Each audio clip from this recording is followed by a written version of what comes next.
Magandang araw sa inyong lahat. Ako si Sally at nais kong ibahagi sa inyo ang kwentong matagal ko nang tinatago sa aking puso. Marami akong iniisip at nararamdaman ngayon at ang mga saloobing ito ay tila hindi ko na kayang pigilan. May mga kwento na hindi kayang itago magpakailanman at heto ako ngayon. Naglalakas loob na isalaysay ang isang bahagi ng aking buhay na nagbago sa lahat. Matagal ko nang alam na may mga bagay sa aking buhay na hindi ko kayang kontrolin. Ang buhay ko bilang isang asawa kay John ay may mga bahagi na magaan. Ngunit may mga pagkakataon na parang may kulang. Isang bahagi ng aking puso na hindi ko kayang punan. Kahit pagaano ko pa siya kamahal. John, siya ang aking asawa, matagal ko nang kasamahan sa buhay. Kami ang ideal na mag-asawa sa mata ng marami. Magkakasama, magka-bonding, at may masaya at maayos na pamilya. Pero may isang tao, isang katrabaho ko sa opisina, si Simon, na sa hindi inaasahang pagkakataon ay pumasok sa buhay ko. Hindi ko alam kung paano at kailan nangyari. Ngunit sa mga oras ng pag-uusap, mga kwentuhan na hindi ko kayang ipaliwanag, unti-unti ko siyang nakilala.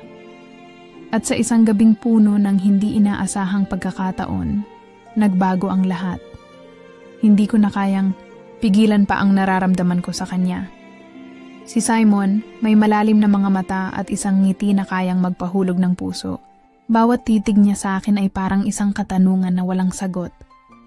Sa una, wala akong pakialam, mga biro, tawanan, at kwento lang naman. Pero habang tumatagal, napansin ko ang mga tingin na may kasamang init, ang mga sulyap na puno ng lihim na hindi ko kayang ipaliwanag. At isang gabi, nang ako'y uminom ng kaunti, at ang mga salita ni Simon ay tila nagiging mas malalim, naramdaman ko ang init na bumabalot sa katawan ko. Isang tawanan, isang hiling, at sa isang saglit, ang aming mga labi ay nagtagpo. Walang plano, walang kasiguraduhan. Ngunit sa gabing iyon, nagkaroon kami ng pagkakataon na matutunan ang mga bagay na matagal ko nang iniiwasan. Dahil sa gabing iyon, nagkaroon ng kaguluhan sa loob ko. Sa mga susunod na araw, natagpuan ko ang aking sarili na naguguluhan sa mga nararamdaman ko. Ngunit hindi lang ako. Si John, ang asawa ko, ay nagsimulang magbago rin. Sa isang high school reunion na hindi ko inaasahan, nakatagpo siya ng isang connection kay Glenda, isang babae na matagal ko nang naririnig ngunit hindi ko pa nakikilala. Napansin ko ang mga tingin nilang magkakonekta, ang mga ngiti na hindi kayang itago. Ngunit, hindi ko alam kung paano haharapin ang mga damdamin ko. Ang mga bagay na dati ay madali kong tanggapin, ngayon ay nagsimula ng maging komplikado.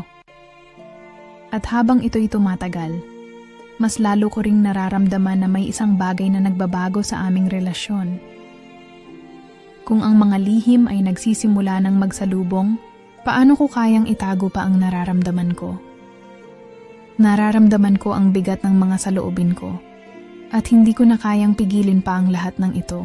Sa isang sulat, narito ako, naglalakas loob na aminin sa aking sarili. At sa'yo, DJ Serene, ang mga hindi ko kayang sabihin ng harapan. Ipinagtapat ko ang mga lihim ng aking puso na matagal ko nang itinatago. Ngayon, narito ako, naghihintay ng sagot. Mga saloobin na sana ay magbigay linaw sa lahat ng ito. Ang hirap, ang takot, at ang init ng mga nararamdaman ko ay nagiiwan ng mga tanong sa aking puso. Kaya narito ako, naglalakas loob, upang magbigay ng kwento ng aking buhay. Isang kwento ng mga lihim ng tukso at ng isang pagnanasa na mahirap labanan. Hindi ko alam kung paano ko sisimulan. Ngunit may isang gabing nagbukas ng lahat ng mga tanong sa aking puso. Si Simon, siya na dating isang simpleng kausap ko sa trabaho. Siya na may mga mata na hindi ko kayang takpan, ay naging isang malalim na bahagi ng aking buhay na hindi ko na kayang itago pa. Nagsimula lang ito sa mga simpleng usapan, mga kwento ng buhay, mga biro na may kasamang ngiti. Hindi ko na nga rin sigurado kung paano ko nalaman na siya na pala ang nagbigay ng ibang kahulugan sa bawat araw ko. Hindi ko inaasahan na sa bawat titig niya, sa bawat tawanan namin, ay unti-unting nagiging mahirap pigilan ang nararamdaman ko. Isang gabi, pagkatapos ng matagal na araw ng trabaho at mga kwentuhan na hindi ko kayang limutin, ako'y iniwasan na ni John. Hindi ko siya masisisi. Ang mga oras na siya'y hindi naroroon ay parang ang buong mundo ay nagiging mapang-akit na paraiso. Si Simon ay dumaan sa harap ko. Ang mga mata niyang tila may kislap na naglalaman ng mga hindi nasasabing saloobin. Matagal ko nang nararamdaman na hindi ko na kayang umiwas. Ngunit sa gabing iyon, parang hindi ko na kayang pigilin pa ang sarili ko. Magkausap kami ni Simon ng mas matagal at habang ang oras ay dumadaan, ang katawan ko'y nagsimulang mag-init. Ang mga kamay ko'y hindi ko kayang kontrolin. At sa mga simpleng galak at tawanan, nagkaroon kami ng koneksyon na hindi ko kayang ipaliwanag. Sa bawat titig ni Simon, naramdaman ko ang kakaibang kuryente na tumagos mula sa kanyang mga mata patungo sa aking kalamnan. Hindi ko alam kung anong nangyari. Ngunit nang ang mga labi ko'y magtagpo sa kanya, ang buong mundo ay tila huminto. Ang init na naramdaman ko ay hindi ko kayang isalaysay. Hindi ito ang uri ng init na nararanasan ko sa pangkaraniwang buhay, kundi isang init na nagsisimula sa puso at unti-unting bumabalot sa buong katawan ko. Ang mga labi ni Simon ay malambot at puno ng sabayang tadhana, na sa mga sandaling iyon, wala nang ibang nararamdaman kundi ang kanya. Nagumpisa ito sa mga magaan na pagdampi, ngunit mabilis itong nagbago. Ang mga daliri ko ay dahan-dahang dumaan sa kanyang leeg at naramdaman ko ang pagtaas ng kanyang katawan sa aking paghawak. Parang ang bawat galaw namin ay sumasabay sa puso ko na mabilis ang tibok. Ang nararamdaman ko ay hindi na simpleng kasiyahan lamang. Ito ay isang kalakaran ng mga sensasyong hindi ko kayang ikaila. Sa mga sandaling iyon, napagtanto ko na hindi ko na kayang itago pa. May mga bagay na nangyayari na hindi mo kayang kontrolin, mga pakiramdam na dumarating na wala kang lakas para pigilan. Sa bawat halik ni Simon, natutunan ko ang isang bahagi ng aking sarili na hindi ko pa nakikilala noon. Ang kakayahang magpasakop sa emosyon na hindi ko kayang baguhin. Ngunit habang natatandaan ko ang gabing iyon, alam ko rin na may mga tanong sa aking isip na mahirap sagutin. Sa kabila ng lahat ng nararamdaman ko, naroroon pa rin ang asawa ko. Si John, na sa mga sandaling iyon, ay hindi ko kayang pasaktan. Ngunit hindi ko kayang itanggi na ang nararamdaman ko kay Simon ay malalim at ang init na nagmula sa aming mga mata ay nagbigay ng bagong kahulugan sa bawat hakbang ng buhay ko. At habang iniisip ko iyon, naaalala ko ang mga sandaling yun, ang init ng katawan, ang pagkakaroon ng koneksyon na hindi ko kayang ipaliwanag. Nagmumuni-muni ako. Si Simon, sa isang simpleng gabing iyon, ay nagbigay ng bagong kahulugan sa kung ano ang ibig sabihin ng pagiging buo, ng pagkakaroon ng lakas ng loob na umamin sa mga nararamdaman. Hindi ko na kayang pigilan pa ang mga damdamin ko. DJ Serene. Matapos ang gabing iyon na puno ng init at mga saloobin, naroon pa rin ako, naguguluhan. Si Simon, ang kanyang mga mata, ang kanyang mga kamay na dahan-dahang humaplos sa aking katawan, ay muling bumalik sa aking isipan. Alam kong hindi na ito magiging simple, at hindi ko alam kung ano ang susunod. Ang mga mata ni Simon, sa tuwing tinitingnan ako, parang may isang misteryo na hindi ko kayang alamin.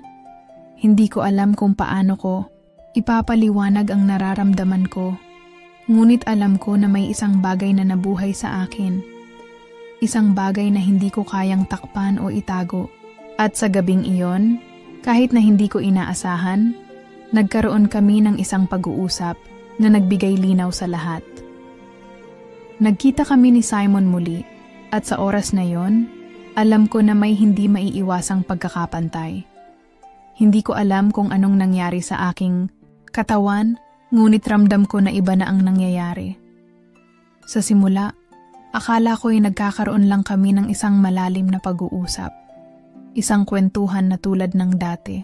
Ngunit sa bawat sagot niya, sa bawat pagtugon ko, nagbukas ang pinto ng mga saloobin na matagal ko nang tinatago. Nais kong malaman kung ano ang nararamdaman niya, kung siya ba ay may mga nais ding iparating. Nang magtagpo ang mga mata namin, natagpuan ko ang sagot sa kanyang mga mata. Hindi na ito simpleng pagkakaibigan, kundi isang bagay na hindi kayang itanggi. Ang init na nararamdaman ko sa loob ko ay ramdam ko rin sa kanya. Ngunit nang sumagot siya, nagbago ang lahat. Hindi ko alam kung anong nangyari, wika ni Simon, na parang may kabuntot na takot. Ang mga nararamdaman ko, parang wala na akong kontrol. Tahimik akong nakinig at sa bawat salita niya, naramdaman ko ang hirap na nararamdaman niya. Nagkakahiyaan kami sa mga sandaling yon, ngunit may isang hindi maipaliwanag na koneksyon sa pagitan namin. Hindi ko kayang ipaliwanag kung paano, ngunit may mga pagkakaibang dumaan sa pagitan ng mga titig at mga gabing puno ng katahimikan. Si Simon ay tila naguguluhan din, at pareho kami na hindi alam kung paano itutuloy ang lahat ng ito. Hindi ko kayang tanggihan na may isang pagkahulog sa pagitan namin, at hindi ko na kayang kalimutan ang gabing iyon na ang aming mga labi ay nagtagpo sa isang hindi inaasahang pagkakataon. Ngayon, narito ako, nagtataka kung paano kami makakabalik sa ating mga sarili matapos ang lahat ng ito. Si John, ang asawa ko, ay hindi ko kayang saktan. Alam ko na sa kabila ng lahat, siya pa rin ang aking asawa at may mga bagay na mahirap kalimutan. Ngunit si Simon, siya ay may kakaibang epekto sa akin na hindi ko kayang ipaliwanag. Ang tanging alam ko lang ay ang pagnanasa at ang init na hindi ko kayang takpan. Ngunit habang siya ay nagsasalita, naramdaman ko ang bigat ng kanyang mga salita at alam ko na hindi ko na kayang gawing magaan ang lahat. Ang mga saloobin ko ay nagbabalik-balik, may takot, may pangarap, ngunit wala akong seguridad kung ano ang susunod. Ang mga reaksyon namin ni Simon ay nagpatuloy sa mga oras na iyon. Hindi ko na alam kung ano ang susunod na hakbang. Ang katawan ko, ang puso ko, ay nahulog sa kanyang mga kamay, ngunit ang aking isipan ay naguguluhan. Ang gabing iyon ay hindi ko kayang kalimutan, ngunit hindi ko alam kung paano ko haharapin ang mga susunod na araw. Hindi ko alam kung saan magsisimula, DJ Serene. Ang bawat araw mula nang mangyari ang gabing iyon ay nagiging mahirap. Hindi ko maalis sa isip ko ang nangyari, ang mga saloobin ko na naglalaban sa bawat minuto. Ang mga mata ni Simon, ang init na nararamdaman ko tuwing magkasama kami, hindi ko na kayang takpan. Ngunit mas mahirap pa ang totoo. Paano ko haharapin si John? Ang asawa ko? Ang lalaking minahal ko? Ang lalaking kasama ko sa mga taon ng buhay ko? Ang gabi ni Simon ay nagbukas ng mga bagong emosyon sa aking katawan at isipan na hindi ko kayang itago. Ang damdamin ko ay sumabog at nagsimula akong magtaka kung ano ang magiging epekto ng lahat ng ito. Si Simon at ako, nagkaroon kami ng hindi inaasahang koneksyon, isang pagkakaalam na tumagos sa aking puso. Sa tuwing naiisip ko si John, nakaramdam ako ng guilt, ng takot. Ngunit sa tuwing naiisip ko si Simon, ang katawan ko ay umiinit. Hindi ko kayang labanan ang nararamdaman ko. Isang gabi, habang magkasama kami ni John sa sala, napansin ko ang mga bagong tingin niya sa akin. Ang mga mata ni John na puno ng tanong, mga sulyap na hindi ko kayang basahin. Minsan, nagtatanong siya sa akin kung ano ang nangyari, kung bakit parang may distance sa amin. ngunit wala akong sapat na sagot. Ang mga tanong niya ay nagiging hamon sa akin, at ang mga sagot ko ay laging nagiging mga kasinungalingan. Ang mga gabi ni Simon ay paulit-ulit na bumabalik sa aking isipan, at bawat araw ay nagiging mas mahirap. Hindi ko kayang tanggihan ang nararamdaman ko, at ang takot na baka makita ni John ang pagbabago ko ay nagiging isang madilim na ulap sa aking ulo. Ang mga lihim na itinatago ko ay nagsisimulang magbalik sa akin, at unti-unti ko nang nararamdaman ang bigat ng mga desisyong ginawa ko. Sa bawat gabi na magkasama kami ni John, natutuklasan ko ang mga pagbabago sa aming relasyon. Minsan, wala na ang mga simpleng halakhak, wala na ang mga yakap na punong-puno ng pagnanasa. Ang aming mga pag-uusap ay nauurong, hindi na kasing init ng dati. Hindi ko alam kung anong nangyari, ngunit alam ko na may isang bagay na nagbago sa amin. Ang damdamin ko para kay Simon, at ang mga saloobin ko na hindi ko kayang ipaliwanag. Ang mga maliliit na pagkakaiba sa aming mga buhay ay nagsimulang magbukas ng mga malalaking agwat.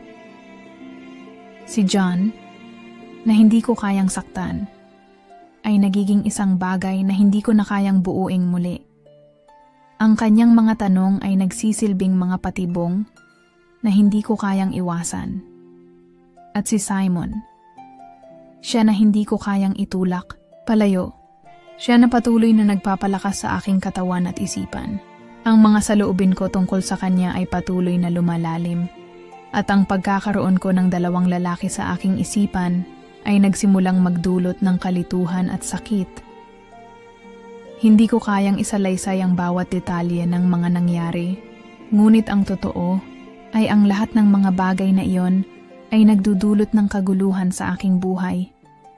Si John, ang asawa ko, ay patuloy na lumalapit sa akin, ngunit hindi ko kayang ipaliwanag kung ano ang nararamdaman ko. Ang mga tingin ko kay Simon ay puno ng pagnanasa, ngunit sa tuwing naroon si John, nagiging magaan na ang aking mga galaw. Hindi ko kayang ipaliwanag ang mga pagbabago, ngunit nararamdaman ko ang bigat ng lahat ng ito. Ang mga pagsubok na ito ay nagiging parte ng aking araw-araw. At sa kabila ng lahat ng mga ito, ang tanong ay paulit-ulit. Ano ang mangyayari sa akin, sa aking relasyon kay John, at sa aking nararamdaman kay Simon? Ang mga katanungang ito ay patuloy na nag-aalab sa aking isipan. At alam kong darating ang panahon na kailangang harapin ang mga ito. Simula nang maganap ang lahat, DJ Serene, hindi ko na alam kung paano ko haharapin ang bawat araw. Ang mga saloobin ko'y naguguluhan, at sa bawat hakbang na ginagawa ko, may kabuntot na takot. Takot na baka isang araw, ang lahat ng sikreto ko ay mabunyag. Takot na baka makita ako ni John, at madama niya ang pagbabago ko. Hindi ko alam kung anong uri ng buhay ang gusto ko ngayon, at mas lalo pa akong nalilito sa mga nararamdaman ko. Si Simon, ang pangalan niya ay patuloy na umiikot sa aking isipan at hindi ko na kayang itago ang nararamdaman ko para sa kanya. Hindi ko alam kung anong nangyari. Pero ang nararamdaman ko tuwing kasama ko siya ay naiibang init. Isang init na hindi ko nararamdaman kay John. Ang mga mata ni Simon, ang kanyang mga galak na hindi ko kayang kalimutan. Hindi ko na alam kung ano ang ibig sabihin ng mga bagay na iyon. Natatakot ako, ngunit hindi ko kayang itulak siya palayo. Si John, sa kabilang banda, ay nagiging mas malapit sa akin. Minsan, parang natatakot siya na may nangyayari sa amin at patuloy ang mga tanong niya. Hindi ko kayang sagutin siya ng buo, kaya't patuloy kong inililihim ang aking nararamdaman. Ang mga gabing magkasama kami, nagiging malayo. Hindi ko na siya kayang tingnan ng dati. Ang mga simpleng halik, ang mga yakap na puno ng pagmamahal, nagiging malamig. Bakit nga ba? Ano ang nangyari sa akin? Puno ng tanong ang aking isipan, at hindi ko kayang sagutin ang mga ito. Ang mga gabing mag-isa ako naiisip ko ang lahat. Kung paanong si Simon ay hindi ko kayang kalimutan. Sa tuwing naiisip ko siya, may isang init na sumisirit mula sa aking katawan at hindi ko na kayang itago ang pagnanasa na nararamdaman ko. Hindi ko kayang labanan ito. Ang bawat gabi na magkasama kami, ang bawat paghinga na nagdudulot ng matinding kasiyahan, hindi ko na kayang alisin ito sa aking isipan. Ngunit ang takot ay patuloy na bumabalot sa akin. Takot na baka mabigo ako, takot na baka mawala sa akin ang lahat. Si John, ang asawa ko, ay hindi ko kayang saktan. Ngunit ang nararamdaman ko kay Simon ay parang isang apoy na hindi kayang patayin. At ang tanong ko, paano ko haharapin ang mga bagay na ito? Paano ko tatanggapin ang mga nararamdaman ko? Ang mga pagsubok ko ngayon ay hindi lamang mula kay Simon at kay John. Ang tunay na pagsubok ay ang aking sarili. Ang aking katawan na humihiling ng bagay na hindi ko kayang ibigay kay John. Ang aking puso na nagsasabing, may hinahanap pa akong ibang init na hindi ko kayang ipaliwanag. At ang lahat ng ito ay nagiging isang matinding katanungan na walang sagot. Minsan naiisip ko, DJ Serene, paano ko ito haharapin? Ang bawat hakbang ko ay may kalakip na takot, ngunit ang mga nararamdaman ko ay hindi ko kayang tanggihan. Ang katawan ko ay tila nahulog na sa isang sitwasyon na hindi ko kayang kontrolin. Ang init na nararamdaman ko kay Simon, ang mga mata, niyang puno ng misteryo, hindi ko kayang labanan ang nararamdaman ko. Ang puso ko ay naguguluhan, ngunit ang katawan ko ay tila sumusunod sa kanyang mga utos. Hindi ko kayang alisin si Simon sa aking isipan, at mas lalo kong naiintindihan na may isang bagay na nagbago sa akin. Ngunit hindi ko alam kung ano ang magiging epekto nito sa aking buhay. Sa huli, ang mga desisyon ko ay magtatakda kung anong landas ang tatahakin ko. Minsan, naguguluhan ako, DJ Serene, kung ano nga ba ang nangyayari sa buhay ko. Parang isang malalim na dagat ang mga nararamdaman ko, at sa bawat alon na tumatama sa akin, nadadala ako. Nais ko sanang itigil ang lahat, ngunit may mga pagkakataon na hindi ko kayang kontrolin ang mga bagay na nangyayari sa paligid ko. Si Simon, ang kanyang mga mata, ang kanyang mga ngiti, at ang paraan ng pagpaparamdam niya sa akin na para bang ako lang ang nandyan. Iyon ang mga bagay na hindi ko kayang alisin mula sa aking isipan. Si John, sa kabila ng lahat, ay patuloy na nagpapakita ng pagmamahal. May mga araw na iniisip ko kung tama pa bang manatili ako sa tabi niya at kung kaya ko bang ipagpatuloy ang buhay namin ng walang mga tanong. Hindi ko alam kung paano ko susundan ang landas ko. Ngunit may isang bahagi sa akin na nagsasabing may mga bagay akong kailangan munang tanggapin. Kung saan ako hahantong sa mga susunod na araw ay hindi ko pa alam. Ang nararamdaman ko kay Simon ay isang bagay na hindi ko kayang ipaliwanag, ngunit hindi ko rin kayang itago. Ang katawan ko, ang puso ko, ay tila nahulog na sa isang puwersa na hindi ko kayang kontrolin. Ang mga gabi ay puno ng tanong. Paano ko babaliwalain ang lahat ng ito? Ang init na nararamdaman ko, ang tamis ng bawat salitang binibigkas ni Simon, ay nagpapalakas sa aking puso. Hindi ko kayang magsinungaling sa sarili ko, at habang pinipilit ko pang magtago ng mga saloobin, may bahagi sa akin na nagsasabing ang lahat ng ito ay isang pagsubok na dapat ko ring tanggapin. Hindi ko pa alam kung paano ko haharapin ang lahat. Ngunit hindi ko kayang takasan ang nararamdaman ko. Minsan, naiisip ko kung si John ba ay nararamdaman din ang pagkakaibang ito. Sa mga gabi na magkasama kami, may mga pagkakataon na parang may pagitan kami. Parang may pader na naghiwalay sa amin. Hindi ko na siya kayang tignan ng dati at hindi ko na kayang magmahal ng buo. Ang mga alaalang magkasama kami ay masyadong malabo sa aking isipan. At si Simon, sa kabilang banda, ay patuloy na nagpaparamdam ng init na hindi ko kayang pigilan. Ang bawat galak na nadarama ko tuwing magkasama kami ay nagiiwan ng matinding bakas sa aking katawan. Hindi ko alam kung tama pa ba ang magpatuloy ako sa buhay ng ganito, pero may mga pagkakataon na ang katawan ko ay nagsasabi ng ibang kwento. Hindi ko kayang ipaliwanag kung bakit may mga gabing mas nangungulila ako sa kanyang mga halik sa bawat pagkakalapit namin. Parang may kuryente sa bawat galaw. At kahit anong gawin ko, ang init ay patuloy na umaabot sa aking mga ugat. Tapos may mga araw na natatakot ako. Natatakot ako sa mga magiging konsekwensya ng aking mga desisyon. Kung si John ay malaman ang lahat ng ito, paano ko sasabihin sa kanya? At si Simon, paano ko siya gagabayan? Ang mga tanong na ito ay patuloy na bumabagabag sa akin. Nais ko sanang magpatuloy ng tahimik. Ngunit may mga pagkakataon na ang mga bagay ay masyadong malakas upang hindi pansinin. Ang mga nararamdaman ko para kay Simon ay isang bagay na mahirap takasan. Kahit anong gawin ko, siya pa rin ang laman ng aking isipan. At sa kabila ng lahat ng ito, DJ Serene, hindi ko pa rin alam kung anong landas ang tatahakin ko. Ang tanging alam ko lang ay hindi ko kayang kalimutan ang bawat sandali na magkasama kami ni Simon. Ang bawat patak ng ulan, ang bawat pagsikat ng araw, ay nagiging bahagi ng isang kwento na masyadong malalim para sa akin upang ipaliwanag.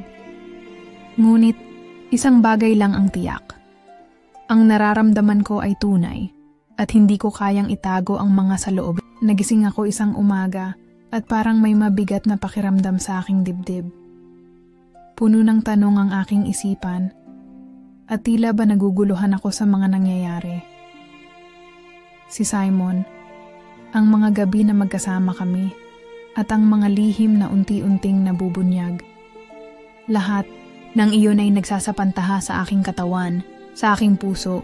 Hindi ko na kayang itago ang nararamdaman ko. At mas lalong hindi ko kayang pigilan ang mga alingaw-ngaw ng mga saloobin ko. Bumangon ako mula sa kama at naglakad patungo sa bintana. Tumingin ako sa labas at nakita ko ang araw na sumisikat sa kalangitan, ngunit parang hindi ko ito makita ng buo. Parang may isang pader na nagiging hadlang sa akin, na hindi ko kayang basagin. Sa mga pagkakataong iyon, hindi ko maiwasang magtaka. Ano nga ba talaga ang gusto ko? Ano ba ang makapagpapaligaya sa akin? At higit sa lahat, kaya ko bang magpatuloy sa relasyon ko kay John na sa ngayon ay masyado nang malabo para sa akin? Minsan, naiisip ko na ang pagiging tapat sa sarili ay isa sa pinakamahirap na bagay na maaaring mangyari. Si Simon, sa kabila ng lahat ng hirap at kalituhan, ay nagiging parang isang ilaw sa dilim ng aking buhay. Ang mga simpleng sulyap na ibinibigay niya, ang mga titig na tila may lihim na ibig sabihin, ay nagpapalakas sa aking nararamdaman. Ngunit paano ko nga ba ipaliwanag iyon sa sarili ko? Bakit nga ba ko nahulog kay Simon sa kabila ng lahat ng ating pinagdadaanan?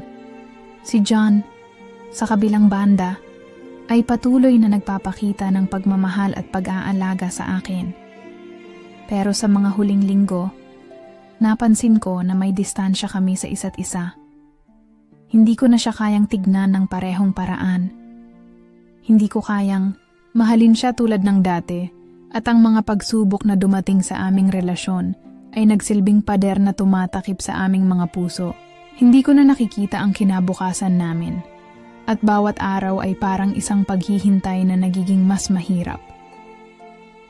Habang naglalakad ako sa harap ng salamin, hindi ko maiwasang magtanong sa sarili ko.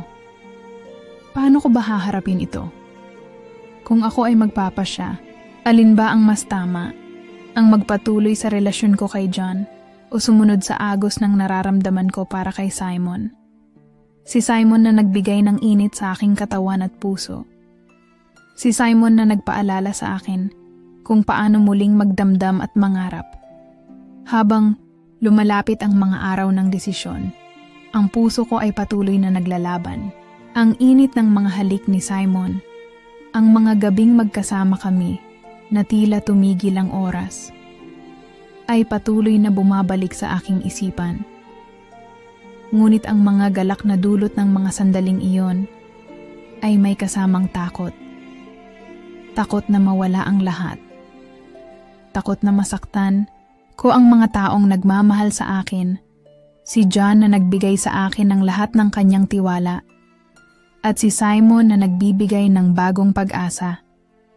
Hindi ko kayang lisanin ang mga alaala ng aking nakaraan, ngunit hindi ko rin kayang itanggi ang mga nararamdaman ko ngayon.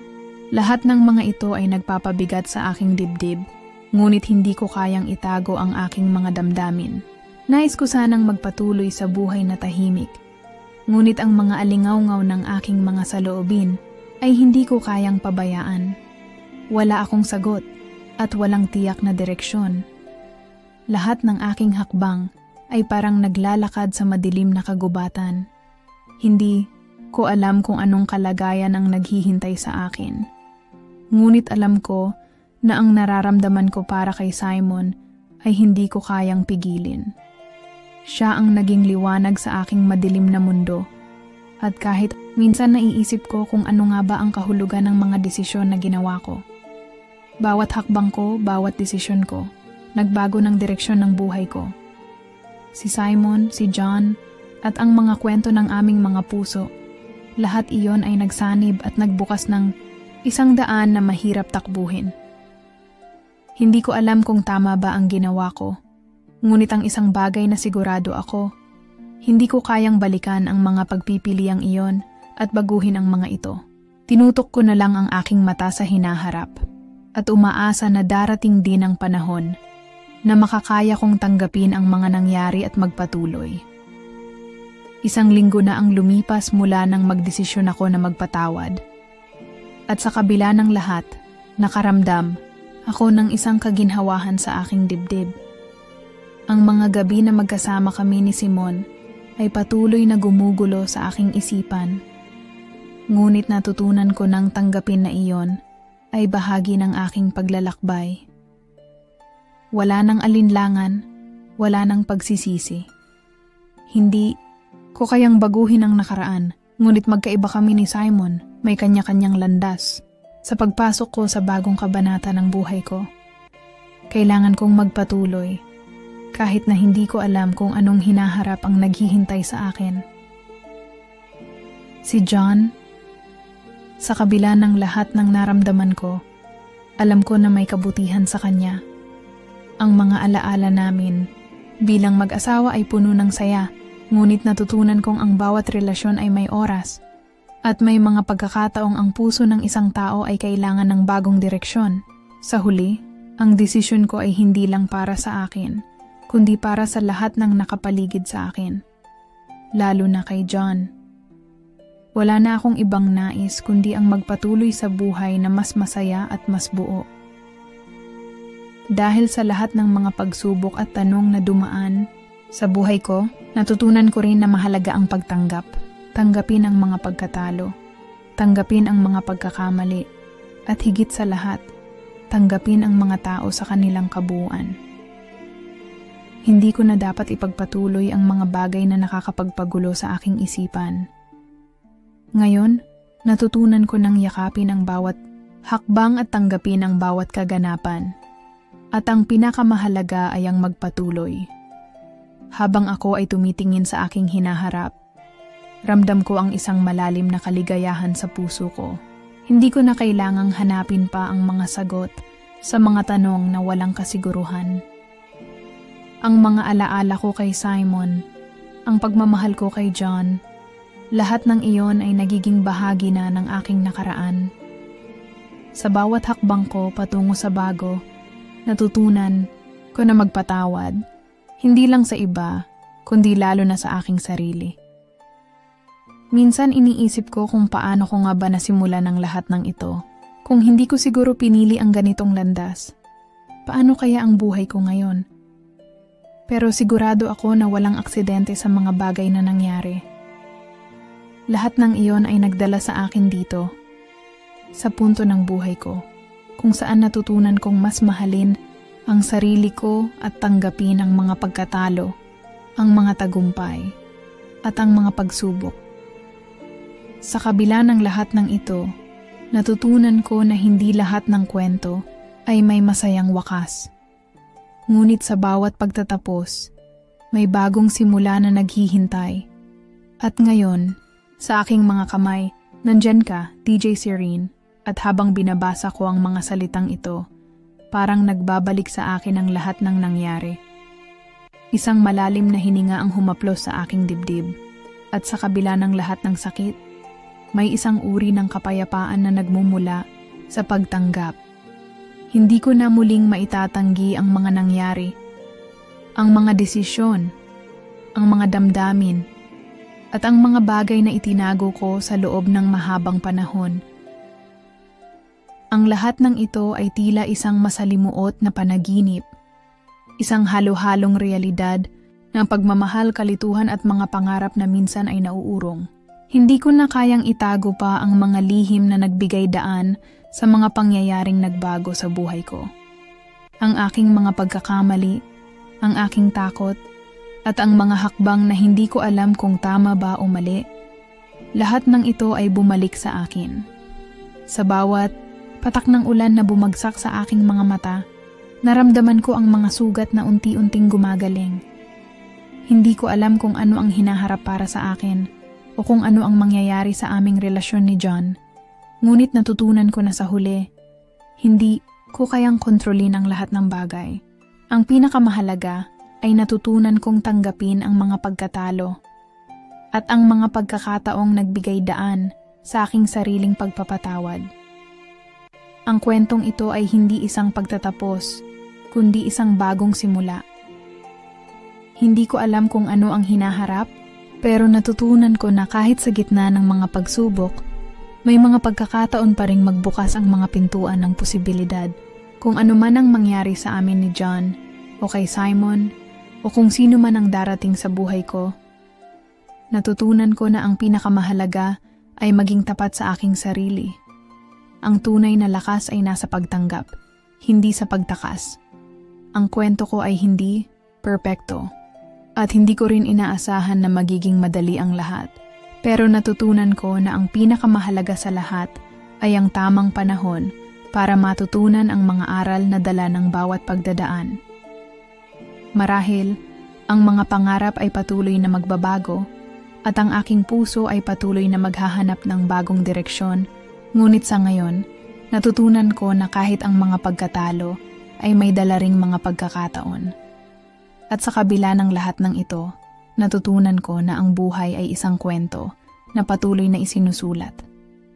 Hindi ko alam kung anong mangyayari sa hinaharap, ngunit sigurado akong natutunan ko na ang pinakamahalagang bagay ay matutong magpatawad sa ibang tao at higit sa lahat, minsan, sa mga kwento ng buhay natin, hindi lahat ng sagot ay madaling matutunan.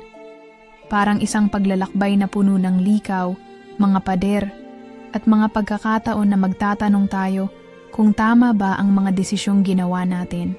Pero habang tumatagal, natutunan ko na hindi ko kailangang hanapin ang lahat ng sagot, kundi tanggapin na ang bawat karanasan ay may kahulugan sa aking paglago. Tulad ng mga pagkatalo at tagumpay sa kwento ko, natutunan ko na ang pinakamahalaga ay hindi ang pagkakaroon ng perpektong landas, kundi ang pagtanggap sa ating mga kahinaan at lakas. Ang mga desisyon ko, kahit na minsan ay nagdala ng sakit at kalituhan, ay naging bahagi ng aking kwento. Sa bawat hakbang ko, natutunan ko na sa huli, ang pinakamahalaga ay hindi kung ano ang nangyari, kundi kung paano ko hinaharap ang mga pagsubok na dumarating. Nandiyan si John, na kahit na may mga pagkakaiba kami, natutunan ko na ang pagmamahal ay hindi laging makikita sa mga simpleng bagay.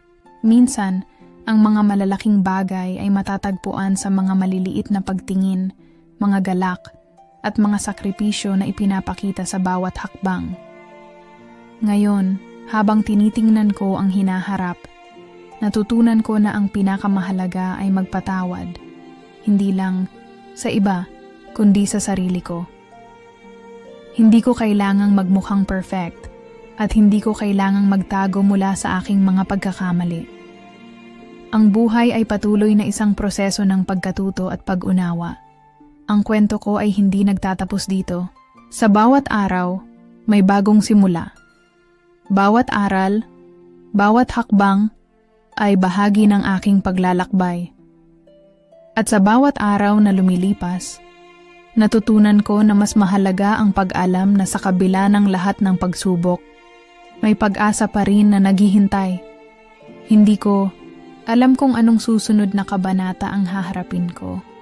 Ngunit natutunan ko na sa bawat hakbang may kasamang lakas. Hindi ko na kailangan panghanapin ang lahat ng sagot.